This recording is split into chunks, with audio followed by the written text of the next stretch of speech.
Hey guys, just wanted to show you a little bit of an update of what's going on. It's two wheel wells I bought from New York. I finished them and sanded them out. I had to drill a few extra holes because the original ones that came were on a two-wheel drive vehicle.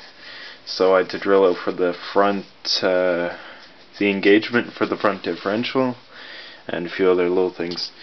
And while I was at it, I pulled off, since I had this off the car, I actually pulled it out, brought it in, sanded it somewhat, and spray painted it with high gloss black.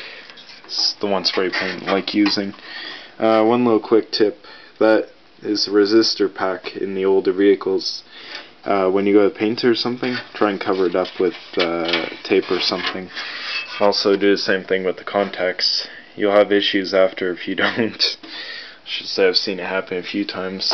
But there was a bit of damage. The end of it was sort of rusted up, but I'm not going to bother rebuilding it. I'll just drill an extra hole next to it on this side or this side, and when I go to put it back on, I'll rivet it on, which means I'll have to drill out the rivets if I want to take it apart.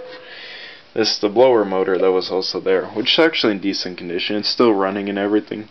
So I just painted it, also covering that contact with tape. And a cool little tip, spray paint your bolts, make them look nicer, and you won't have a bit of a mismatch of rusted bolts and all that.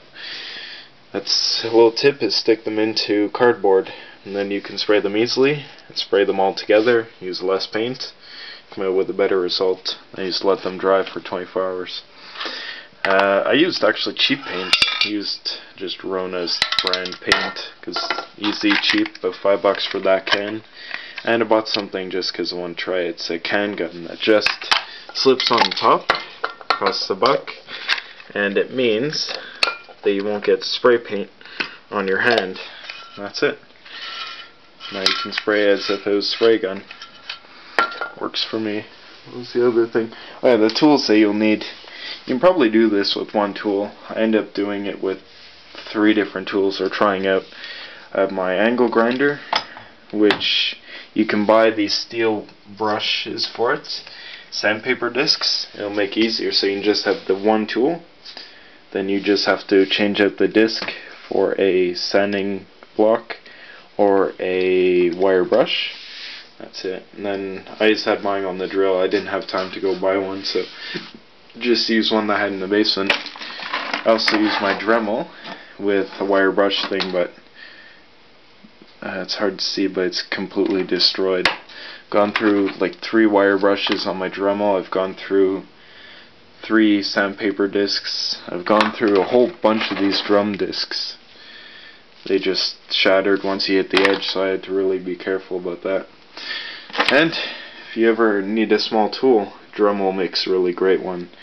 And these are really great. It's a cutoff grinder basically. Instead of being that big, which if I remember right is a 4.5 inch, or I think they make 5.5 to 6 inch discs. This one's only about 1.5 to 2 inches. And I bought a whole 500 piece kit for my Dremel. I will do a little show on the tools that I have, and some info on tools that you should buy for basic and tools that you're going to need later on for more complex things. Anyways guys, have a good day, have a good weekend, and take care.